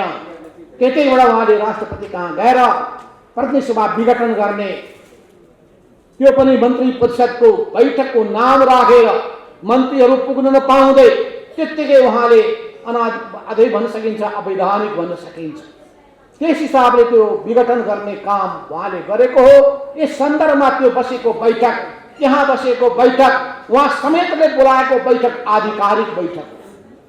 पुस 5 गतेको दिनमा त्योभन्दा पहिलेदेखि बसिरहेको बैठकको निरन्तरता थियो त्यो, र त्यही बैठकले फेरि केन्द्रीय कमिटीको बैठक जुन पहिले 15 गते, पछि 13 गते अनि पछि 7 गते बोलाउने काम गरेको हुनाले त्यो 7 गतेको बैठक पनि एकातर्फ त्यो बैठकको निरन्तरता थियो, अर्कोतर्फ भनेको 25% भन्दा बढी, अझै 2/3 भन्दा बढी सदस्यहरूको उपस्थितिबाट त्यो बैठकले वैधानिकता प्राप्त गरेको थियो।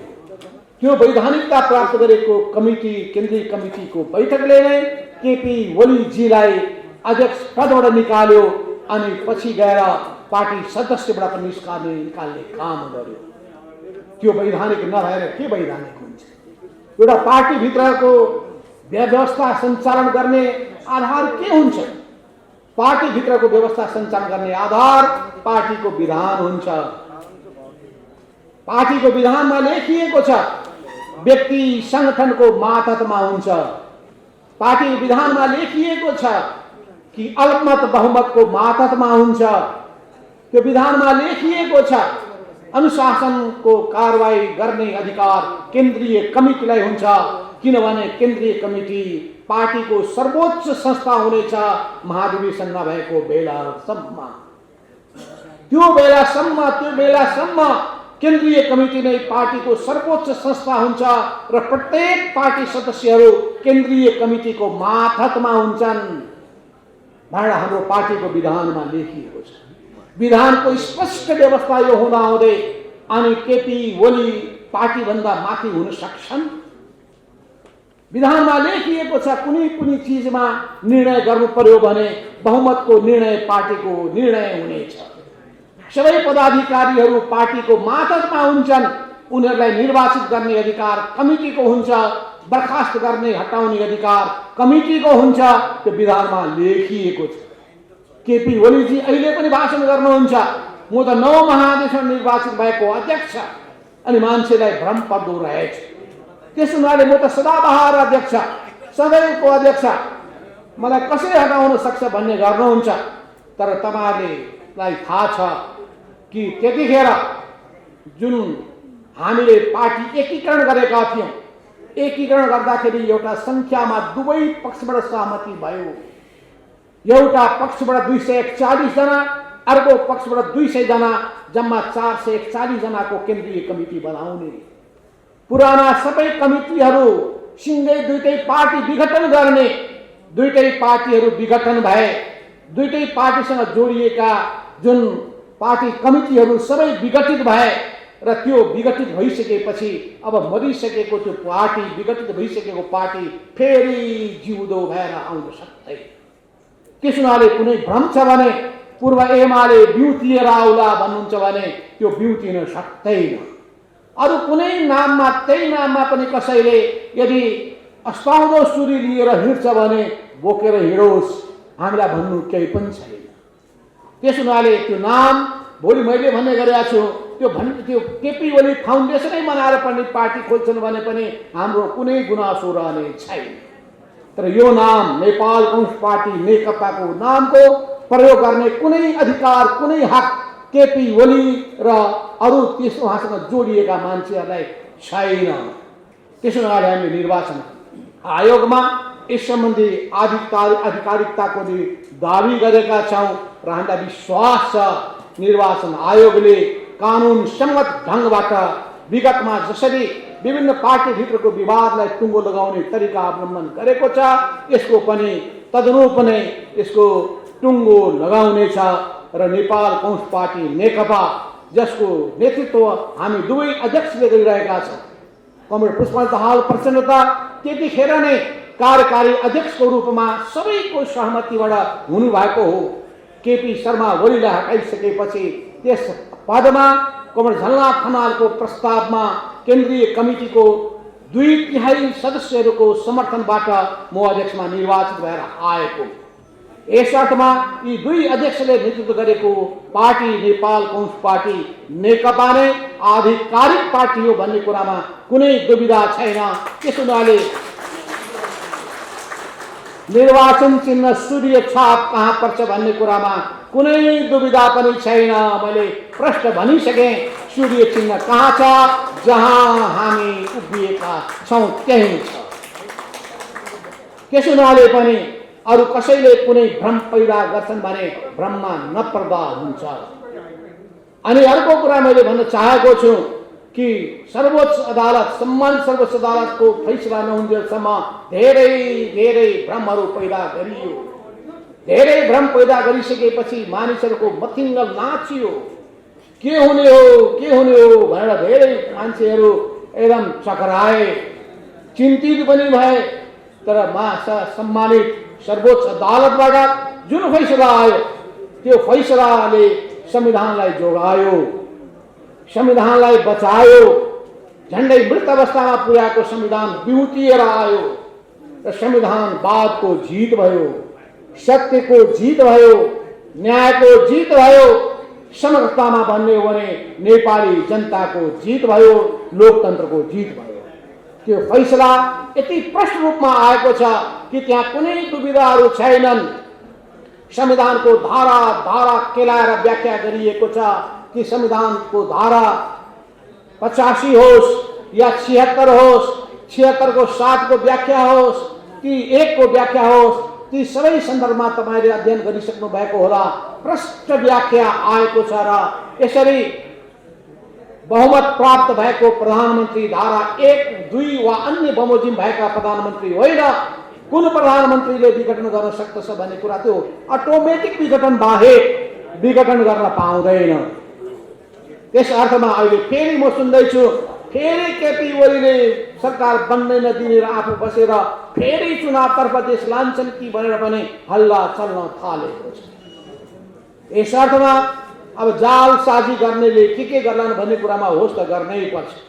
किन पहिले पनि हामी त्यही भन्दै थियौँ, संविधानको कुनै धारामा लेखिएको छैन भन्दै थियौँ, हामी त्यही धारा पल्टाएको गरिरहेका थियौँ। केपी ओलीले धारासित के मतलब, धारा सुकाइदिए अनि आफ्नो हिसाबले कदम चाले।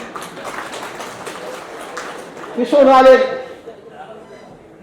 कहिले सुनिन्छ सङ्कटकाल लागू गर्ने रे, कहिले सुनिन्छ तह लगाइदिन्छु भन्ने रे, कहिले भाषण सुनिन्छ एक होइन अनेक कदमहरू चालेर ठिक गर्न सकिन्छ रे।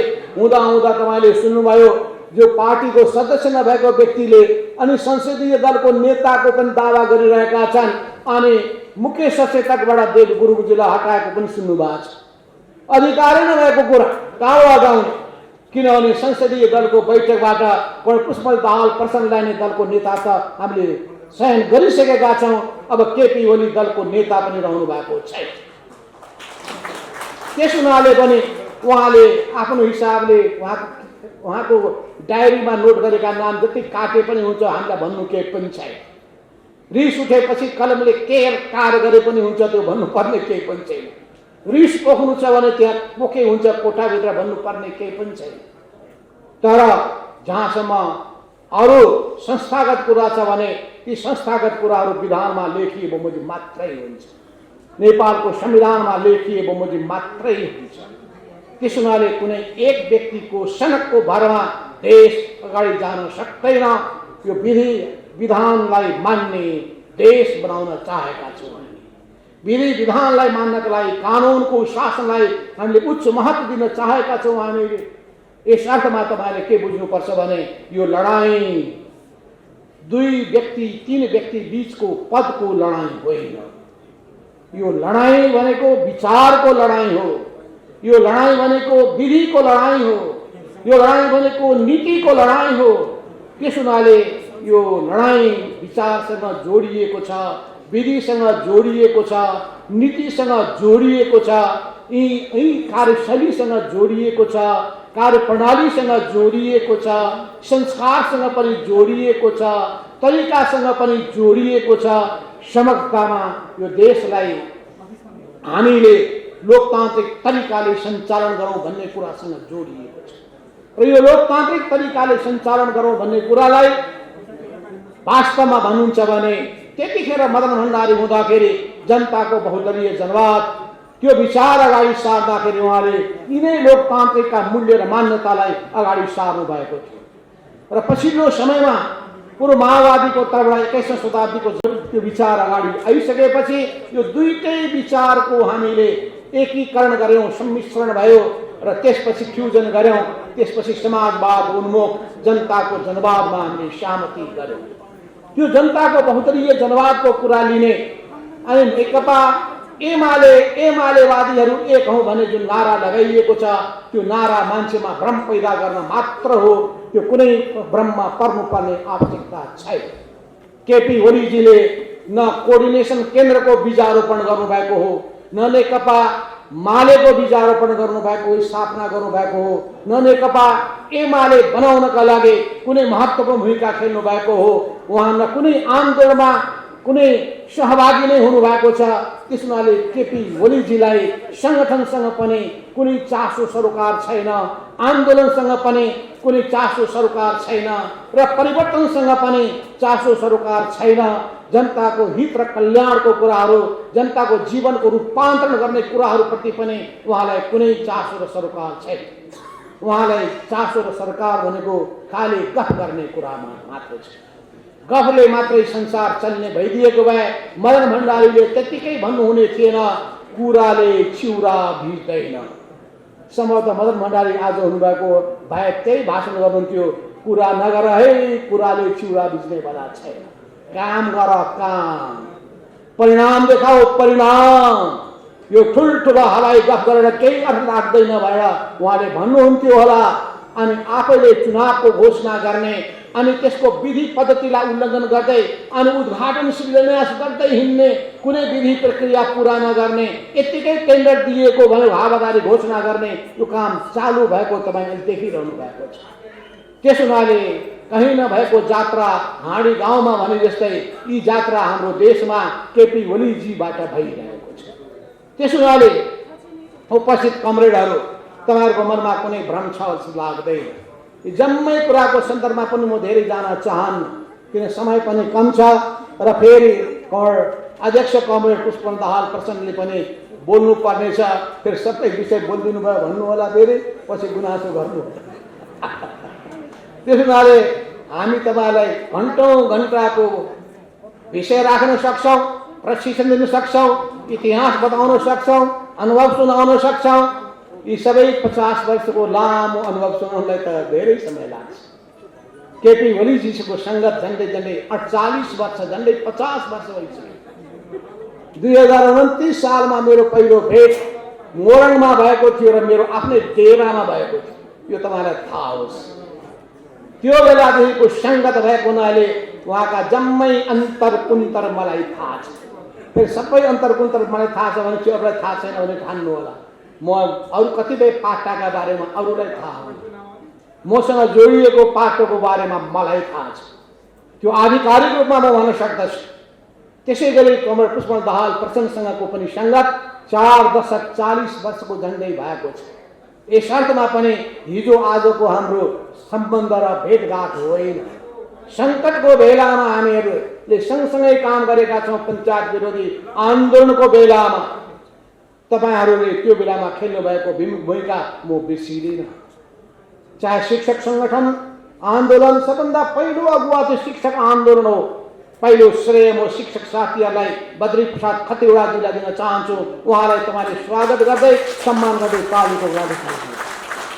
त्यसो हुनाले तपाईँ सबैको उहाँ विष्णु प्रतापमा हजुरबुवा, त्यसो हुनाले चाहिँ आन्दोलनको हिसाबले सोच्ने हो भने र मैले भन्ने गरेको छु। त्यसै गरी अर्को शिक्षकका नेताको रूपमा सुशील चन्द्र आमात्यजी, अनि त्यही क्रममा नै 36 सालमा मजदुर आन्दोलन, विद्यार्थी आन्दोलन, अनि पछिल्लो कालमा तपाईँहरूको कर्मचारीको आन्दोलन पनि, अनि 47 सालमा तपाईँले गर्नुभएको आन्दोलन, त्यसमा भएको दमन पश्चात हामीले 51 सालमा कर्मचारीहरूमाथि भएको चरम दमन पछिको तपाईँहरूको न्यायोचित मागलाई सम्बोधन गर्ने काम मनमोहन अधिकारी प्रधानमन्त्री भएको बेलामा नेकपा एमालेको अल्पतको सरकारको पालामा गरेका थिए। कर्मचारी साथीहरूलाई सम्झना होला, त्यतिखेर हामीले तपाईँहरूको साथमा आन्दोलन अगाडि बढाउनका लागि हामीले नै उत्प्रेरित गरेका थियौँ र पछि तपाईँहरूका मागलाई सम्बोधन गर्नको लागि हामीले नै पहल पनि गरेका थियौँ। यस अर्थमा तपाईँले जुन कुरा अगाडि सार्नु भएको छ, कर्मचारीको होस्, पेसाकर्मीहरूको होस्, यी जम्मै विभिन्न पेसासँग आबद्ध हुनुभएकाहरूका तपाईँहरूका आफ्ना समस्याहरू पनि छन्, आफ्ना वेदनाहरू पनि छन्, आफ्नो पेसागत हकित अधिकारका कुराहरू पनि छन्, अनि पेसागत मर्यादाका कुराहरू पनि छन्, अनि आफ्नो जीवनयापनका कुराहरू पनि छन्, वृत्ति विकासका कुराहरू पनि छन्, अनि राष्ट्रिय अन्तर्राष्ट्रिय क्षेत्रमा आफ्नो रिकग्निसनका कुराहरू पनि छन्। यी सबै सन्दर्भमा तपाईँहरू बडो सम्मानित ठाउँमा जिम्मेवारी लिनुभएको छ, जिम्मेवारी निर्वाह गरिरहनु भएको छ। तपाईँहरू म यति भन्न चाहन्छु, यो मुलुकमा सुशासन कायम गर्ने कसरी, यो मुलुकमा सही नीति अवलम्बन गरेर जाने कसरी, नीतिको तर्जुमा गर्ने कसरी, अनि त्यो नीति तर्जुमा गर्दाखेरि विगतमा गरिएका हाम्रा काम र अनुभवहरू त्यसको समीक्षा गर्दै नयाँ नीतिहरू तय गर्ने कसरी, यी सबै कुराहरूको सन्दर्भमा तपाईँहरूको अनुभव, तपाईँहरूको राय महत्त्वपूर्ण हुन्छ। हो हामीले पार्टीभित्र यिनै विषयमा छलफल गरौँ। जनताको सरकारका विषयमा, चाहे कोरोनाले प्रताडित जनताहरू, पीडित भएका जनताको समस्या सम्बोधन गर्ने कुरा होस्, या भ्रष्टाचारसँग जोडिएका विषयहरूलाई हल गर्ने कुरा होस्, या ढिला सुस्तीका कुराको सन्दर्भका कुरा होस्, यी सबै कुराहरूको सन्दर्भमा पार्टीको कमिटीमा छलफल गरौँ, बैठक गरौँ, विचार मन्थन गरौँ। 3 जना पूर्व प्रधानमन्त्री हामी छौँ, 4 जना प्रधानमन्त्री तहकोमा पुगेका मान्छे छौँ, पूर्व प्रधानमन्त्री मन्त्रीहरू छौँ। यी सबैको विचार राय लियौँ। विभिन्न पेसासँग जोडिएका साथीहरू, बुद्धिजीवीहरूको, अर्थशास्त्रीहरूको राय विचारहरू सङ्कलन गरौँ भन्दाखेरि केपी ओलीजी कहिले पनि मान्नु भएन। हो, समस्या त्यही विचार मन्थन गर्न चाहने प्रवृत्ति विरुद्धको कुरा हो। यस अर्थमा हामी सामूहिकतामा विश्वास गर्न चाहन्छौँ, सामूहिक बुद्धिमा विश्वास गर्न चाहन्छौँ, सामूहिक बुद्धिको आधारमा नै सामर्थ्य बढाउन चाहन्छौँ र परिणाम दिन चाहन्छौँ। जनताको जीवन सुखी बनाउन चाहन्छौँ, देशलाई समृद्ध बनाउन चाहन्छौँ। त्यसमा तपाईँहरूले पनि आफ्नो कर्तव्य राम्ररी पुरा गर्नुहोस्। जनतालाई दुःख दिने काम नहोस्, जनतालाई सुख दिने काम गर्नुहोस्। किन तपाईँहरू एउटा विचारबाट निर्देशित हुनुहुन्छ? त्यो विचार भनेको कम्युनिस्ट विचार हो, त्यो विचार भनेको मार्क्सवाद लेनिनवाद हो। त्यो विचारहरूले निर्देशित भएर जनताको सेवा गर्ने भावनाबाट, देशभक्तिको भावनाबाट प्रेरित भएर तपाईँहरूले अगाडि बढ्नुपर्छ। देशलाई केन्द्रबिन्दुमा राख्नुहोस्, जनतालाई केन्द्रबिन्दुमा राख्नुहोस्, सेवालाई केन्द्रबिन्दुमा राख्नुहोस् अनि त्याग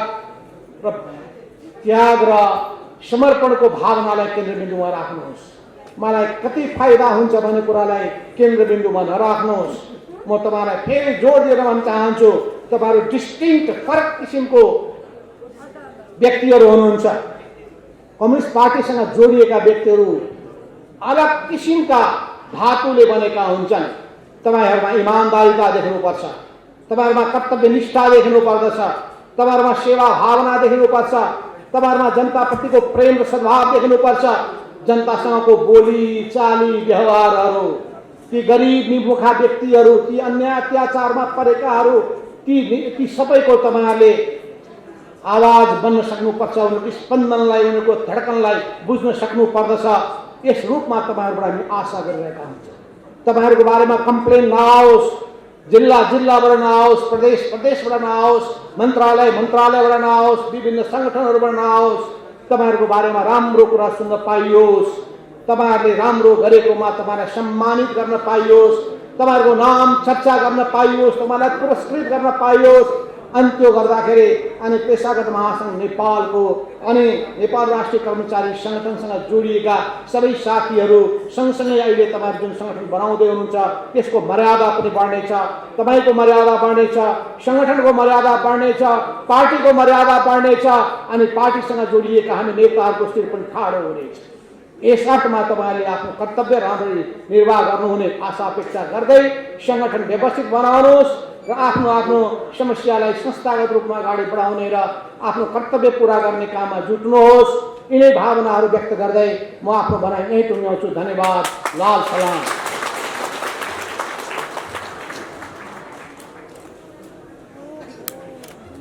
र स्थापित व्यक्तित्व आदरणीय बद्री प्रसाद खतिवडाज्यू, अन्य अतिथि महानुभावहरू र यो एकता घोषणा कार्यक्रममा उपस्थित सम्पूर्ण पेसाक्रमी कमरेडहरू र मित्रहरू, पत्रकार साथीहरू, 4 बजिसकेको छ। मलाई यहाँ यो हलमा प्रवेश गरेदेखि नै एउटा समाचार आइरहेको छ, तपाईँले एउटै कार्यक्रममा 2-2.5 घन्टा अहिले अध्यक्ष बस्ने देशको परिस्थिति छैन, तपाईँ छिटै आउन पर्यो भनेर पटक पटक मलाई मेसेज आयो। मैले त्यसको उत्तर दिइराखेको छु। म प्रमुख अतिथि छु। अर्को अतिथि प्रमुख अतिथि कमरेड माधव कुमार नेपालको जरुरी कामले गर्दा उहाँ छिटो जानुपर्ने भयो। मैले अन्तसम्म बस्न बाध्य छु भनेर मैले पठाइराखेको थिएँ। 4 बजिसकेको छ। सम्भवतः यो कार्यक्रम तपाईँहरूले सेड्युल बनाए अनुसार 4 बजे यसलाई रोक्ने र खाजा खाने समय छ। तपाईँहरूलाई भोक पनि लागिसक्यो होला, किनभने बिहान खाएको अब 4 बजेसम्म भनेको ढिलै नै हो। त्यसकारण मैले अब धेरै भन्नुपर्ने महसुस गरेको छैन। सबभन्दा पहिला त आज बडो सहज र हार्दिक रूपमा दुईटा पेसाकर्मी महासङ्घको जो एकता घोषणा भएको छ त्यसको लागि म आयोजक समितिका सबै पदाधिकारीहरूलाई हार्दिक धन्यवाद भन्न चाहन्छु। तपाईँहरूले भर्खरै यो सम्बन्धी विधानका केही प्रावधानहरूको बारेमा र चाहिँ प्रतिवेदन बारे पनि तपाईँहरूले पारित गरिसक्नु भएको छ र भर्खरै यसको केन्द्रीय नेतृत्व राष्ट्रिय महाधिवेशन आयोजक समितिका रूपमा नेतृत्व पनि चयन भइसकेको छ, सल्लाहकार समिति पनि बनिसकेको छ। त्यसको निम्ति पनि म तपाईँहरू सबैलाई हार्दिक बधाई र तपाईँहरूको कार्यकालको सफलताको लागि हार्दिक शुभकामना व्यक्त गर्न चाहन्छु।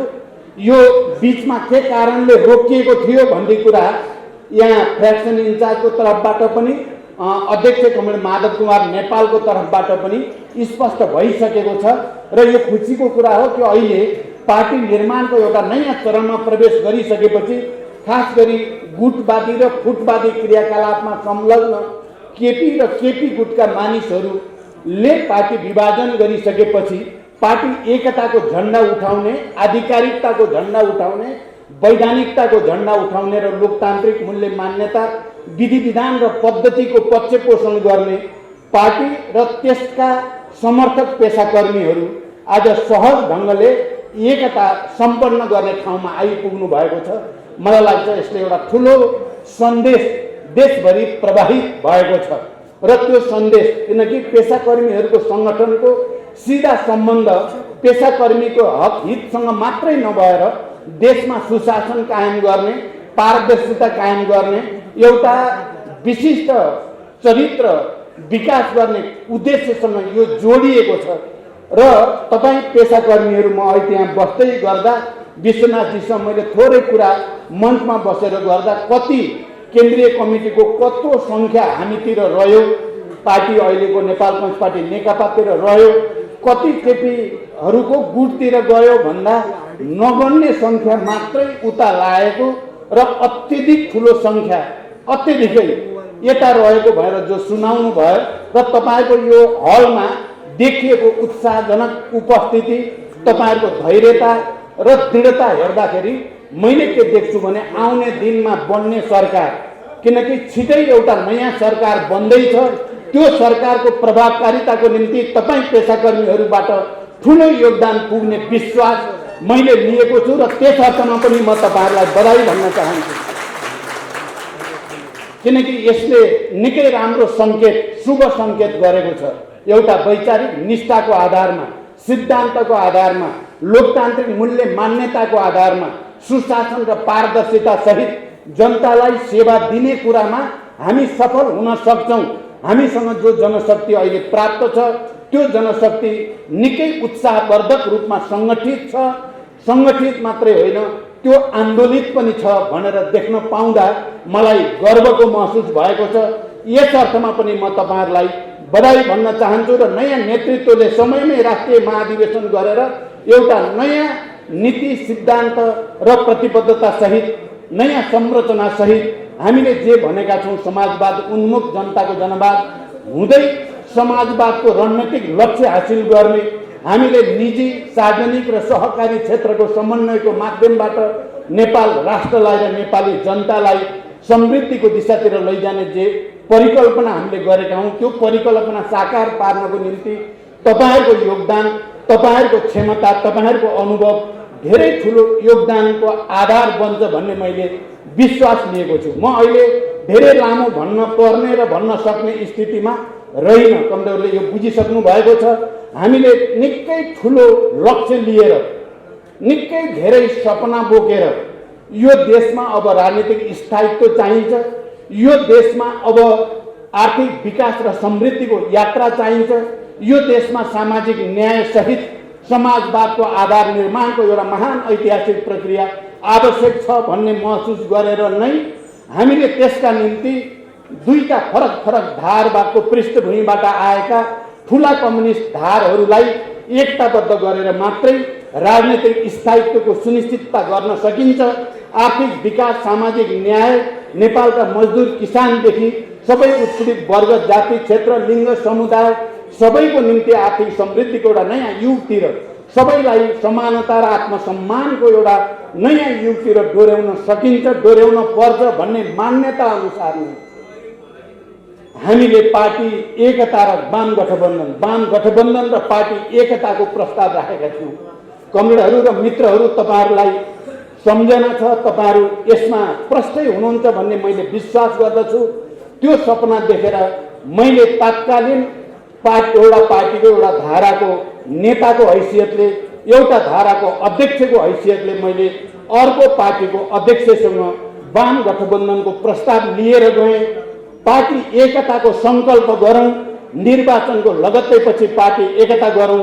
त्यसो भयो भने नेपालका श्रमजीवी र उत्पीडित जनसमुदायहरू, सबै वर्ग, तह तबकाका नेपाली जनताहरू नेपाल राष्ट्रको स्वाधीनता र नेपालको भौगोलिक अखण्डतालाई माया गर्ने सम्पूर्ण देशभक्त नेपालीहरूमा र खुसीको सञ्चार हुनेछ, एउटा नयाँ आत्मविश्वास पैदा हुनेछ भनेर प्रस्ताव राखेको थिएँ। र साँच्चै नै जे सपना देखिएको थियो, नेपाली जनताले नेपालको कम्युनिस्ट आन्दोलनमा सक्रिय हजारौं र लाखौं नेता कार्यकर्ताहरूले यसलाई अनुमोदन गर्यो, समर्थन गर्यो ऊर्जाको साथ। यो सपना ठिक छ, यो नेपाल राष्ट्रको हितमा छ, नेपाली श्रमजीवी जनताको हितमा छ भनेर निर्वाचनमा अत्यधिक बहुमतले हाम्रो प्रस्तावलाई अनुमोदन गर्यो। हामी सबैलाई थाहा भएकै कुरा हो। यो कुरा कतिपयले उठाउँछन् कि कहीँ हामीले विचारमा या राजनीतिमा या हामीले सङ्गठन र विधि विधानमा अलि हतारोमा गऱ्यौँ कि त्यसो भएर पो अहिले समस्या परेको हो कि भनेर पनि कतिपयले भन्ने गर्दछन्। कमरेडहरू र मित्रहरू, म बडो गम्भीरताको साथ र जिम्मेवारीको साथ तपाईँहरूको यो ऐतिहासिक एकता भेला या एकता घोषणा कार्यक्रमका उपस्थित साथीहरूलाई भन्न चाहन्छु, कुरा त्यस्तो होइन। हामीले सोचे सम्झेर, किनकि हामी अब शान्तिपूर्ण र प्रतिस्पर्धाको राजनीति मार्फत, बहुदलीय प्रतिस्पर्धाको राजनीति मार्फत समाजवादको उद्देश्यतिर अगाडि बढ्ने भन्नेमा हाम्रो समान सोचाइ भयो।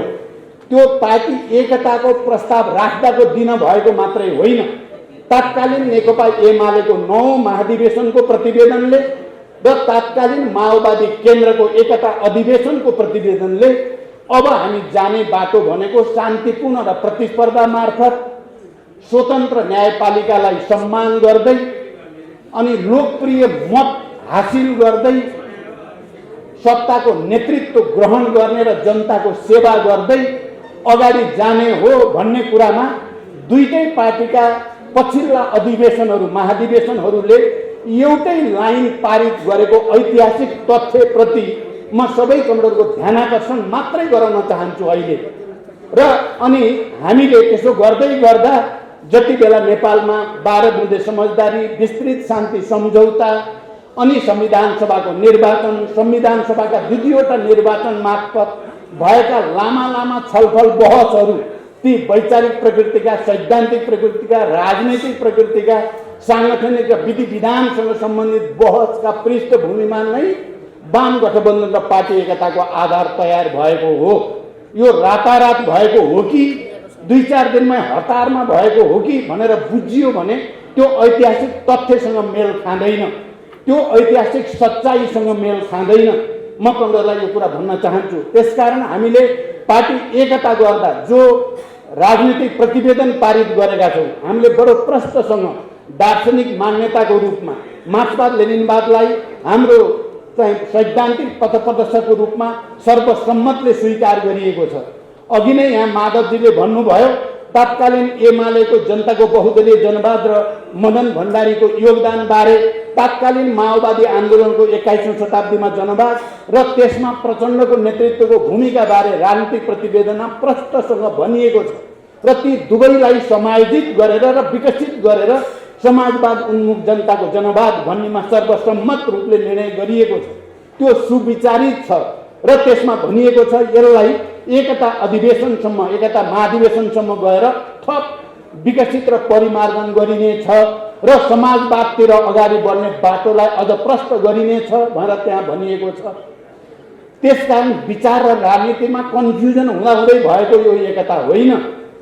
र त्यति बेला अध्यक्षको हैसियतले केपी ओलीले र अर्को अध्यक्षको हैसियतले मैले सबभन्दा पहिला हस्ताक्षर गरेकोमा हामीले अब पुरानो एमालेको जे जनताको बहुदलीय जनवाद र 21औं शताब्दीमा जनवाद माओवादीको यो दुवैलाई परिमार्जन गरिएको र अब चाहिँ समाजवाद उन्मुख जनताको जनवाद भन्ने कुरामा हस्ताक्षर गरिसकेपछि जब 21औं शताब्दीको जनवाद या माओवाद त्यहीँनिर त्यसलाई हामीले नयाँ ठाउँमा विकसित गर्यौँ, परिमार्जित गर्यौँ। आज यदि कसैले फेरि फर्केर त्यहीँ जान्छ भने त्यही नै प्रतिगमन हो, त्यही नै विचारको हिसाबले प्रतिगमन हो। र हामी जहाँ उभिएर एकता गरेको हौँ त्यसैमा दृढतापूर्वक उभिनु भनेको अग्रगमन हो, त्यहाँबाट महाधिवेशनतिर जानु भनेको अग्रगमन हो। त्यसकारण कमरेडहरू र मित्रहरू सुविचारित ढङ्गले नै विचारमा र राजनीतिमा स्पष्ट दिशा बनाएर नै हामीले पार्टी एकता गरेको हो।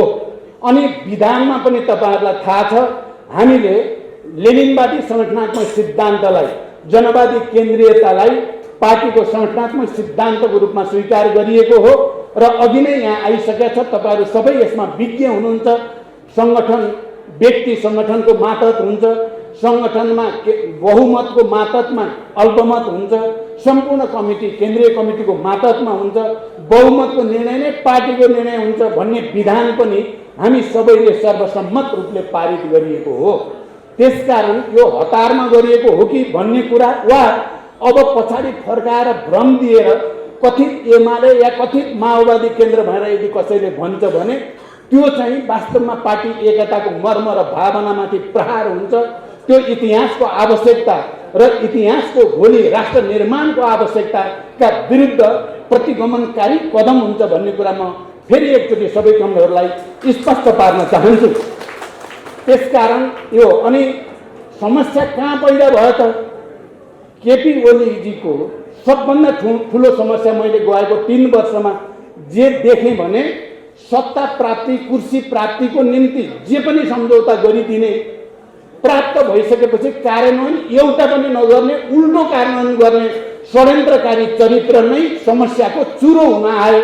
यो कुरा 3 वर्षको अनुभवले राम्रोसँग देखायो। उहाँले सहमति त सबै गर्नुभयो, तपाईँहरूले देख्नुभयो। आलो पालो अध्यक्षमा नि उहाँले हस्ताक्षर गर्नुभएको छ, आलो पालो प्रधानमन्त्रीमा नि उहाँले हस्ताक्षर गर्नुभएको छ। अनि जबरजस्त छोडेर हस्ताक्षर गर्ने पहिलो व्यक्ति केपी ओली नै हो। अनि एमाले विघटन गर्नुपर्छ भनेर हस्ताक्षर गर्ने पहिलो व्यक्ति पनि केपी ओली नै हो। अनि फेरि एकता भइसकेपछि, प्रधानमन्त्री भइसकेपछि फेरि पछाडि फर्किने पनि केपी ओलीजी नै हो।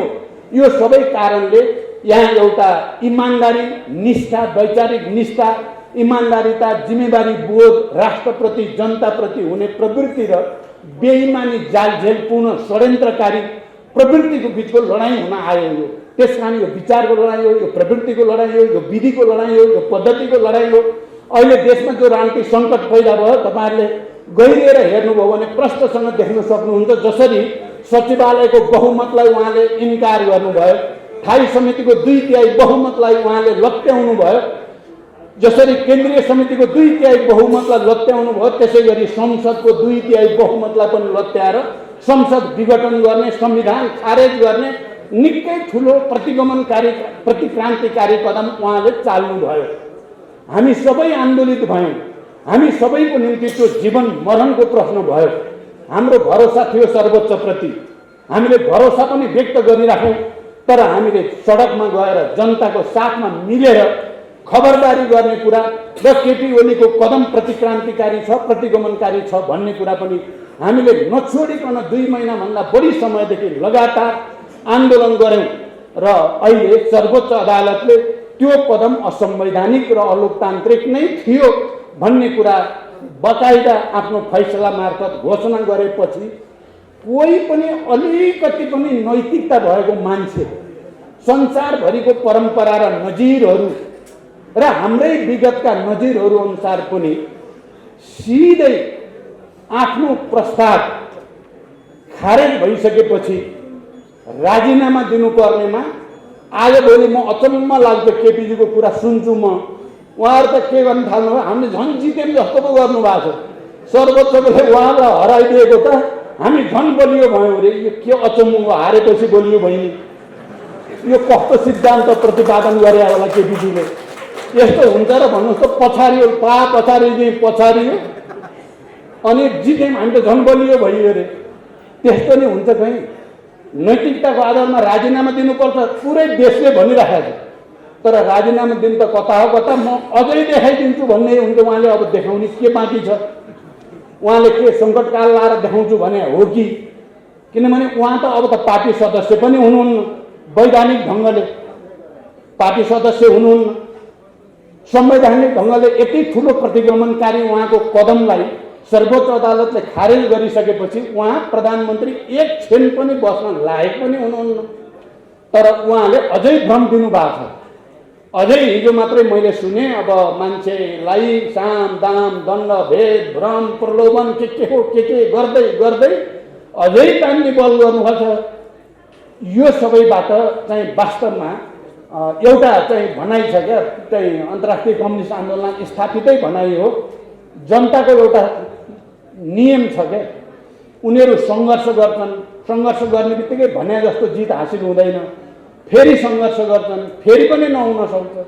त्यति बेलासम्म सङ्घर्ष गरिराख्छन् जबसम्म सम्पूर्ण रूपले जनताको जित हुँदैन, तबसम्म जनताको नियम हो सङ्घर्ष गरिराख्नु।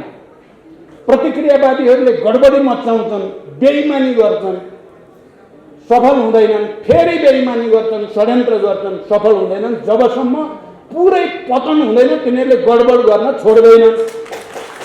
यही भनाइअनुसार नै केपी ओलीजी सम्पूर्ण रूपले आफ्नो पतन नहुँदासम्म बेइमानी र गडबड गर्न नछोड्ने पात्रको रूपमा, एउटा प्रतिक्रियावादी पात्रको रूपमा उहाँ उभिएको देखिन्छ। उहाँहरूले त भन्नुभएको थियो हामीले त सेटिङ गरिसकेका छौँ, भइहाल्छ, अब त सर्वोच्चले त हाम्रै अनुसार गर्छ। देशभरि हामी तपाईँहरूले सुन्नुभएको छ नि, देशभरि अभियान चलाउनु भयो र मान्छेलाई ओहो केपी ओलीले त ठुलो सेटिङ गरेको छ, त्यसो भएपछि यतापट्टि प्रचण्ड माधवतिर लागि भने त बर्बाद भइन्छ। सेटिङ भइसकेको छ भने त उतै लाग्ने भन्दा धेरै मान्छे त्यो सेटिङको भ्रममा लागेको थियो। अब बिस्तारै फर्किँदै हुनुहुन्छ साथीहरू। म भन्छु आउनुहोस्, अब अर्को सेटिङ पनि भत्किँदैछ, निर्वाचन आयोगवाला सेटिङ हेर्नु होला। मैले त्यत्तिकै भनेको होइन कमेरहरू, मैले त्यत्तिकै भनेको होइन, मैले बुझेर भन्दैछु। केही समयभित्रै निर्वाचन आयोगले उहाँलाई यो पार्टी उहाँको आधिकारिक हुन सम्भव होइन, आधिकारिक पार्टी बहुमतवाला पार्टी नै हो र सूर्य चिन्ह र नाम उहाँहरूकै हो भन्ने फैसला हुन्छ। यसमा एक इन्च पनि शङ्का गर्नु पर्दैन। म यो कुरा पुरै विश्वासको साथ भन्न सक्छु।